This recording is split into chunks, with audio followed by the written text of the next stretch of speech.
भरतपुर नामक गांव में चवन्नी लाल नाम का एक सेठ अपनी पत्नी के साथ रहता था। हालांकि उनके पास धन दौलत की कोई कमी नहीं थी, मगर कंजूसी में उसका कोई सानी नहीं था। ओहो, मेरी चाय में ये मक्खी कहां से गिर गई? आहा, चाय के साथ साथ जलेबी का स्वाद भी आ गया। लगता है किसी हलवाई की दुकान से आई थी ये मक्खी। चलो अच्छा है, अब कुछ दिनों तक जलेबी खाने की छुट्टी। हे भगवान, क्या करूं इनकी इस कंजूसी का। हर चीज के लिए इन्होंने मुझे रुला रखा है। सुनिए जी, आज मछली खाने का बड़ा मन हो रहा है। आप बाजार से ले आइए ना। पिछले 1 साल से आपको बोल रही हूँ और आप हैं कि बस टरकाए जा रहे हैं। कंजूस चवन्नी लाल ने सेठानी को बरगलाने की बहुत कोशिश की, पर सेठानी नहीं मानी और मछली खाने की जिद पर अड़ गई। थक हार कर सेठ चवन्नी लाल को मछली लेने बाजार जाना ही पड़ा। अरे भैया, मछली कितने की दी? यह मछली 100 रुपए की है सेठ जी। अरे यह तो बहुत ज्यादा है भाई। तुम तो बहुत ठग रहे हो यार। जहाँ से तुम लाते हो वहाँ इतने की थोड़ी न मिलती होगी। मैं ठग रहा हूँ सेठ जी? जाओ तो फिर उससे खरीद लो जो थोक रेट पर बेचता है, उसके पास चले जाओ। अब कंजूस सेठ चवन्नी लाल थोक रेट की दुकान पर पहुंच गया और वहां दाम पूछने लगा। अरे भैया, ये मछली कितने की दी? यह मछली 80 रुपए की है सेठ जी। सेठ चवन्नी लाल को वो दाम फिर से बहुत ज्यादा लगा। ओहो, अरे भैया, ये तो बहुत महंगी है भाई। इतने की तो मैं नहीं लूंगा। वैसे भी जहाँ से तुम ये मछली लाते हो वहाँ इतने की थोड़ी ही मिलती होगी। हाँ भाई हाँ, क्यों नहीं। हम तो नदी से मछली लेकर आते हैं, वहाँ बिल्कुल मुफ्त मिलती है। जाओ और वहीं से जाकर ले लो। सेठ जी को यह बात रास आ गई। अरे जब मुफ्त में कोई चीज मिल रही है तो फिर मैं उसे पैसे देकर क्यों खरीदूं? नदी से ही निकाल लेता हूँ मछलियाँ, 4 पैसे तो बचेंगे। ये सोचकर सेठ चवन्नी लाल नदी की खोज में निकल पड़ा और आखिरकार कुछ दूर चलने के बाद उसे एक नदी मिली। आहा वाह, अरे मिल गई नदी। चलो अब जल्दी से इस नदी से बढ़िया बढ़िया मछली पकड़ लाता हूँ। ये सोचकर सेठ चवन्नी लाल नदी में घुस गया और मछली पकड़ने के चक्कर में वो नदी में काफी गहराई तक पहुंच गया, जहां से बिना तैरे वापस आना संभव नहीं था। अब वह धीरे धीरे डूबने लगा। सेठ को याद आया कि उसे तो तैरना आता ही नहीं है। खुद को मौत के करीब जाते देख अब उसे भगवान याद आने लगे। उसने मन में मन्नत मांगनी शुरू कर दी। हे भगवान, मेरी जान बचा लो। भाड़ में गई ये मछलियाँ। अगर मैं इस नदी से बाहर निकल जाऊं तो मैं पूरे 101 ब्राह्मणों को भोजन खिलाऊंगा। मुझे बचा लीजिए प्रभु। मन्नत मांगने से उनके मन में एक आत्मबल आ गया और वह धीरे धीरे आंखें बंद करके हाथ पैर मारता हुआ उस जगह से थोड़ा ऊपर तक आ गया। आंख खोलकर उसने देखा तो उसे थोड़ा खुशी हुई, पर वो पछताने भी लगा। अरे यार, मैंने बिना मतलब के ही 101 ब्राह्मणों के लिए कह दिया। आधी दूर तो मैं आ ही गया हूँ, थोड़ा कम कर लेता हूँ। तब उसने भगवान से फिर से मन में मन्नत मांगी। हे प्रभु, पिछली वाली मन्नत में मैं थोड़ा जोश जोश में बोल गया था। 101 थोड़ा ज्यादा है। अगर मैं अब नदी से बाहर निकल जाऊं तो 51 ब्राह्मणों को भोजन अवश्य करवाऊंगा। थोड़ा साहस करके उसने फिर से तैरना शुरू किया तो थोड़ी दूर और आगे आ गया। अब सिर्फ चौथाई हिस्सा ही रह गया था। जब उन्होंने देखा कि अब नदी का सिर्फ चौथाई हिस्सा ही बचा है तो वह फिर बोल पड़ा। हे प्रभु, 51 ब्राह्मणों को थोड़ा कम कर लो। अगर मैं अब इस नदी से बाहर निकल जाऊंगा तो 11 ब्राह्मणों को भोजन कराऊंगा ही कराऊंगा। ऐसे ही करते करते वह नदी के किनारे पर पहुंच गया। अब पानी 2-3 फीट ही रह गया था। जान बचते ही उसके सुर और बदल गए। वह तेजी से बोल पड़ा। हे भगवान, 11 ब्राह्मण भी थोड़े ज्यादा ही हैं। मैं 11 न सही पर 1 ब्राह्मण को तो भोजन करा ही दूंगा, जरूर कराऊंगा। ऐसे करते करते चवन्नी लाल आखिरकार नदी से बाहर आ गया। बाहर निकलने के बाद सेठ ने सोचा, अब कह तो दिया है कि 1 ब्राह्मण को भोजन कराऊंगा, पर भोजन कराऊंगा कैसे? कहने को तो सेठ चवन्नी लाल ने कह दिया कि 1 ब्राह्मण को भोजन करा दूंगा, पर अपनी कंजूसी और पैसे बचाने के चक्कर में सेठ ऐसे ब्राह्मण की खोज में चल दिया जो बहुत कम खाता हो। कई जगह ढूंढने के बाद भी चवन्नी लाल को बहुत कम खाना खाने वाला ब्राह्मण कहीं नहीं मिला। वो ढूंढता रहा और कई लोगों से पूछने बताने के बाद आखिरकार सेठ को एक ब्राह्मण मिल ही गया। सेठ उस ब्राह्मण के घर पहुंचा। पंडित जी, मेरा नाम सेठ चवन्नी लाल है। मैं पास के गांव भरतपुर में रहता हूँ। दरअसल मुझे एक ब्राह्मण को भोजन कराना है, इसीलिए आपके पास आया हूँ। ठीक है सेठ जी, मैं आ जाऊंगा आपके घर। अब सेठ जी ने कुछ ऐसा प्रश्न कर दिया जिसके लिए ब्राह्मण देवता तैयार नहीं थे। पंडित जी, वैसे आप कितना खा लेते हैं? क्योंकि पिछली बार जिस पंडित को मैंने भोजन करवाया था वो तो बहुत बड़ा पेटू निकला था। इतना सुनते ही ब्राह्मण समझ गया कि यह सेठ बहुत ही कंजूस है जो ऐसी बात पूछ रहा है। अब सेठ कंजूस था तो ब्राह्मण बहुत चालाक था। उसे सेठ के प्रश्न पर क्रोध तो आया, पर उसे बिना जाहिर किए वह तुरंत बोल पड़े। सेठ जी, मैं पेटू नहीं हूँ, मैं तो मुश्किल से सिर्फ 2 पूरियां ही खा पाता हूँ। ये सुनकर सेठ की खुशी का कोई ठिकाना नहीं रहा। उसे लगा कि बस यही उचित ब्राह्मण है। तो ठीक है पंडित जी, आप मेरा निमंत्रण स्वीकार कीजिए। बस आप एक बात का ध्यान रखना कि मैं सुबह 9 बजे दुकान पर चला जाता हूँ, तो कल आप उससे पहले ही आकर भोजन ग्रहण कर लीजिएगा।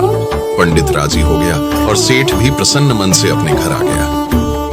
अगली सुबह भोजन की सारी तैयारी करके सेठ चवन्नी लाल पंडित का इंतजार करने लगा।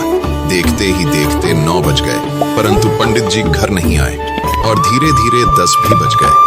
अंत में थक हार कर सेठ ने सेठानी से कहा, पंडित जी भी पता नहीं कहाँ रह गए। 9 बजे का बोला था और अब 10 बज गए हैं।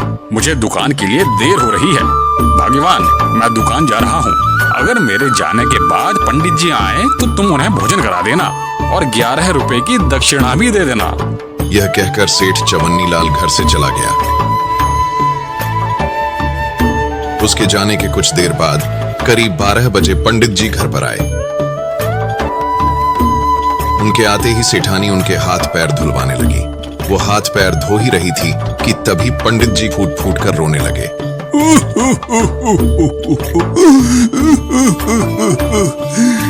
क्या हुआ पंडित जी, आप रो क्यों रहे हो? क्या बताओ सेठानी जी, इस घर में तो मैं कई वर्षों पहले भी आया करता था जब तुम्हारे सास ससुर जिंदा थे। बस अभी तुम्हारी देवी जैसी सासू माँ की याद आ गई। वह जब भी भोजन के लिए बुलाती थी तो हाथ पैर धुलवाते समय मुझे 5100 रुपए देती थी। इतना सुनते ही सेठानी तुरंत भावुक हो गई। सासू माँ नहीं है तो क्या हुआ पंडित जी, मैं तो हूँ ना, मैं उस रीत को नहीं बदलूंगी। सेठानी ने 5100 रुपए लाकर पंडित को दे दिए। पंडित जी बड़े खुश हुए।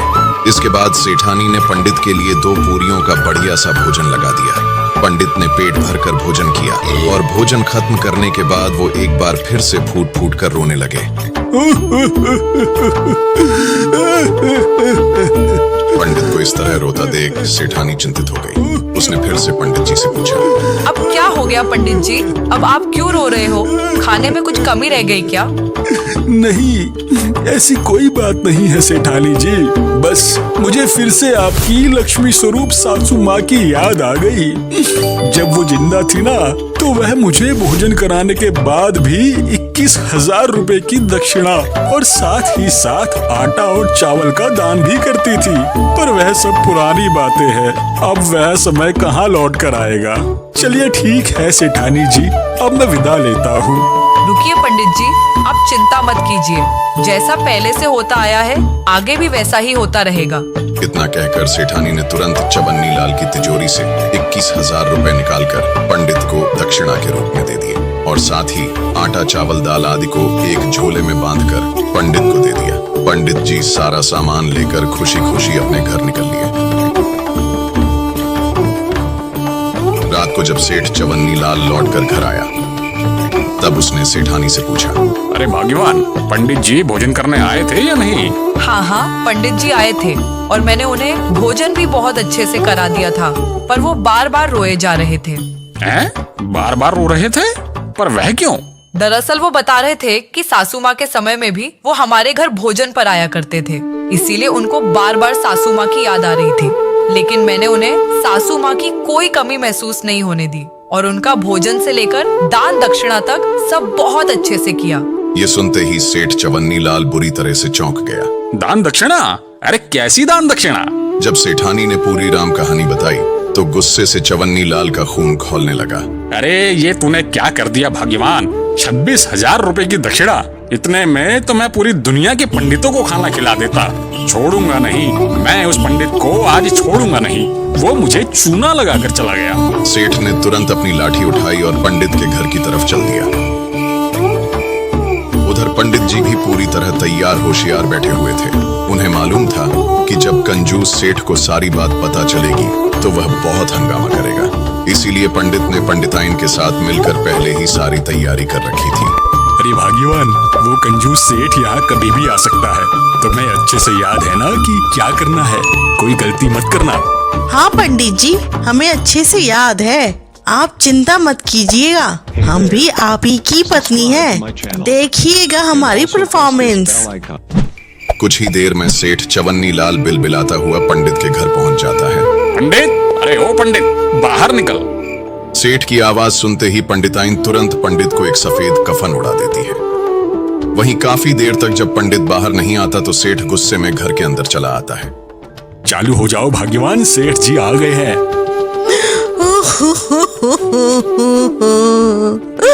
हे भगवान, पंडित जी, पंडित जी, हम सबको छोड़ के चले गए। अब हमारा क्या होगा? हमें भी साथ क्यों नहीं ले गए अपने? अरे इनको क्या हो गया? पता नहीं, सवेरे अच्छे भले घर में बैठे थे, कहकर गए थे किसी दानवीर सेठ के घर भोजन के लिए जा रहा हूँ। पता नहीं वहाँ इन्हें कौन सा जहर खिला दिया। वहाँ से जो लौटे हैं उसके बाद धे उल्टी धे दस, धे उल्टी धे दस, और हमारे पंडित जी हमको छोड़ के चले गए। अब हम कहाँ से इनके क्रियाकर्म के लिए पैसे लाएंगे? कुछ भी तो नहीं है घर में, कैसे इनको फूकेंगे? हे भगवान। इतना सब कुछ देखकर सेठ चवन्नी लाल बहुत घबरा गया। हे भगवान, ये पंडित तो मेरे ही घर से खाना खाकर लौटा था। कहीं ये बात गांव में फैल गई कि मेरे खिलाए खाने से इसकी मौत हो गई है तो मुझे तो जेल हो जाएगी। ये कहाँ फंस गया मैं? सेठ ने डर के मारे तुरंत अपनी जेब से 20,000 रुपए निकाले और पंडितानी को देते हुए कहा, यह लीजिए, यह कुछ रुपए हैं। आप इनसे पंडित जी का दाह संस्कार जल्दी करा लीजिए। और हाँ, इसके अलावा बाकी की जो भी जरूरत का सामान होगा वह मैं घर पहुंचकर भिजवा दूंगा। आप बिल्कुल भी परेशान मत होइए। इतना कहकर चवन्नी लाल फौरन अपने घर की तरफ पतली गली पकड़कर निकल लेता है और घर पहुंचते ही डर के मारे वो दाह संस्कार के सामान के साथ साथ 2 महीने का राशन भी पंडिताइन के घर भिजवा देता है। इस बात को 2 महीने बीत जाते हैं। अब सेठ जी का दिया हुआ सारा राशन पानी खत्म हो गया। तब पंडित जी ने फिर से कोई तिगड़म लगाने को सोचा और एक सुबह 9 बजे के बाद जब सेठ चवन्नी लाल अपनी दुकान के लिए निकल गया तब पंडित जी अपने घर से सेठानी से मिलने सेठ के घर की तरफ चल दिए। 2 महीनों से पंडित जी ने अपनी दाढ़ी मूंछ भी नहीं बनाई थी, सो लंबी लंबी दाढ़ी लेकर पंडित जी सेठानी के घर पहुंच गए। अब पंडित जी जितने चालाक सेठानी उतनी ही मूर्ख। पंडित जी को देखते ही सेठानी ने उनसे पूछा, अरे पंडित जी, आप यहाँ? आप तो मर गए थे ना? हाँ सेठानी जी, मैं मर गया था और अभी मैं सीधा स्वर्ग से ही आ रहा हूँ। क्या है कि वहाँ हजामत करने वाला कोई नहीं है ना, तो यहाँ मैं अपनी दाढ़ी बनवाने आया हूँ। पंडित जी बहुत ही चालाक थे। उन्हें आसपास के लोगों से पता चला था कि सेठ जी की एक गुड़िया नाम की बेटी थी जिसका कई साल पहले स्वर्गवास हो गया था। पंडित ने सेठानी से कहा, सेठानी जी, मुझे स्वर्ग में आपकी बेटी गुड़िया मिली थी। जब उसे पता चला कि मैं यहाँ आता जाता रहता हूँ तो वो मुझसे कहने लगी कि पंडित जी आप मेरे घर पर भी चले जाना, मेरे माता पिता का हाल चाल ले आना और उन्हें मेरा समाचार भी दे देना। तभी मैं आप लोगों को गुड़िया का समाचार देने आया हूँ। वैसे सेठ जी कहाँ हैं? कहीं दिखाई नहीं दे रहे। ये सब सुनकर सेठानी बहुत भावुक हो गई और पूछने लगी, क्या सच में? कैसी है मेरी बेटी गुड़िया? क्या बताऊं सेठानी जी, गुड़िया तो बहुत कमजोर हो गई है। वहाँ कोई बढ़िया इंतजाम नहीं है ना, फल फूल मेवा मिश्री कुछ नहीं मिलता वहाँ। अब मुझको ही देख लो, मेरी दाढ़ी कितनी बड़ी हो गई है। वहाँ हजामत बनाने वाला कोई नाई तक नहीं है। तभी तो मैंने सोचा कि यहाँ आकर अपनी दाढ़ी भी बनवा लूंगा और आपकी बेटी गुड़िया की खोज खबर भी आपको दे दूंगा। चलो अब मेरा समय हो रहा है, मैं थोड़ी देर में वापस जाने वाला हूँ। तो आपको जो कुछ भी गुड़िया को देना दिवाना हो वह मुझको दे देना, मैं जाकर उसको दे दूंगा, वो बहुत खुश होगी। अब सेठानी ने गुड़िया के लिए बढ़िया बढ़िया व्यंजन और बोरी भरकर राशन सामग्री पंडित को दे दी और पंडित जी वो सारा सामान लेकर अपने घर चले आए। शाम को जब सेठ चवन्नी लाल लौटकर घर आया तो सेठानी ने उसे कुछ नहीं बताया। इसी तरह सेठानी का दिया हुआ राशन पंडित ने 2 महीने चला लिया और उसके बाद उन्होंने फिर से नई तिकड़म लगाई और दोबारा सेठ चवन्नी लाल के घर पहुंच गए। पंडित को देखकर सेठानी खिलखिला उठी और पूछने लगी, अरे पंडित जी, आप क्या हाल चाल है आपके? और मेरी बेटी गुड़िया कैसी है?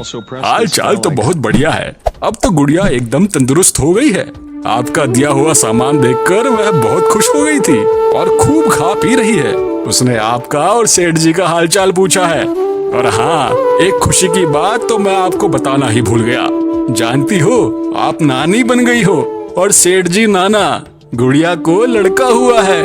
ये खबर सुनते ही सेठानी की खुशी का कोई ठिकाना नहीं रहा। अच्छा सुनो, गुड़िया ने कहा है कि अम्मा से कह देना कि नाती के लिए कुछ कपड़े और शगुन का सामान भिजवा दे। और हाँ, उसने वहाँ दावत का भी इंतजाम किया है, तो उसके लिए कुछ राशन पानी भी भिजवा देना। अब तो सेठानी जी दौड़ दौड़ कर सारा इंतजाम करने लगी। उसने एक तांगा बुलवाया जिसमें आटा, चावल और सारा राशन का सामान भरकर पंडित को दे दिया और जाते जाते कहा, पंडित जी, गुड़िया से कहना कि उसकी माँ उसको बहुत याद करती है और मेरे नाती को मेरा खूब सारा प्यार देना। हाँ हाँ, क्यों नहीं, कह दूंगा, मैं यह जरूर कह दूंगा। इतना कहकर पंडित जी निकल लिए। तभी अचानक किसी काम से सेठ चवन्नी लाल घर आ पहुंचा और देखा कि सेठानी तो दरवाजे पर ही खड़ी है। क्या बात है भाग्यवान, तुम यहाँ क्यों खड़ी हो? कोई आया था क्या? हाँ, स्वर्ग से पंडित जी आए थे। आप जानते हैं, आप नाना बन गए हैं। नाना? अरे मैं नाना कैसे बन गया? ना मेरी कोई बेटी, ना कोई भतीजी, भला फिर मैं नाना कैसे बन सकता हूँ? तब सेठानी ने चवन्नी लाल को बताया, अरे अपनी बेटी गुड़िया है ना स्वर्ग में, उसी को लड़का हुआ है। पंडित जी बता रहे थे। ये सब बातें सुनकर तो मानो सेठ को जैसे करंट ही लग गया। हे भगवान, तुम्हारा दिमाग खराब है भाग्यवान। उस पंडित ने तुमसे कुछ भी कहा और तुमने सब कुछ मान लिया। अरे भगवान, कहीं वो तुमको ठग कर कुछ ले तो नहीं गया? नहीं नहीं, मैंने उन्हें कुछ खास तो नहीं दिया। बस गुड़िया के बेटे के लिए सोने की चेन, कपड़े, एक टोकरी फल, आटा, चावल, दाल, तेल और बस 2 महीने का राशन दिया है। अब तो सेठ चवन्नी लाल के चेहरे पर हवाइयां उड़ने लगी। अपनी अक्ल की अंधी बीवी और धूर्त पंडित का गुस्सा लेकर वह पंडित के घर की तरफ चल दिया। जब चवन्नी लाल पंडित जी के पास पहुंचा तो उनसे हाथ जोड़कर माफी मांगने लगा। पंडित जी, मुझे माफ कर दीजिए। मैं आज के बाद कभी कम खाना खाने वाले ब्राह्मण को नहीं ढूंढूंगा और अपनी इस कंजूसी को त्याग दूंगा। मैं समझ गया हूँ कि आप मुझे उसी बात की सजा दे रहे हैं। ठीक है सेठ जी, मैं आपको माफ करता हूँ, लेकिन आज से आपको हर महीने मंदिर जाकर वहाँ बैठे गरीबों और साधुओं को भोजन कराना होगा और साथ ही उन्हें 251 रुपए की दक्षिणा भी देनी होगी। मुझे स्वीकार है पंडित जी, मुझे माफ कर दीजिए। हर महीने गरीबों और साधुओं को दावत भी खिलाऊंगा और साथ ही साथ 251 रुपए की दक्षिणा भी दूंगा। पंडित ने सेठ चवन्नी लाल को माफ कर दिया और मुस्कुराते हुए बोले, जाओ, अब आप चैन से रहो। दोस्तों, कहानी अच्छी लगी तो लाइक जरूर करें और ऐसी ही मजेदार कहानियों के लिए इस चैनल को सब्सक्राइब करना बिल्कुल न भूलें। तो मिलते हैं एक और अनोखी कहानी में। तब तक स्वस्थ रहें, मुस्कुराते रहें।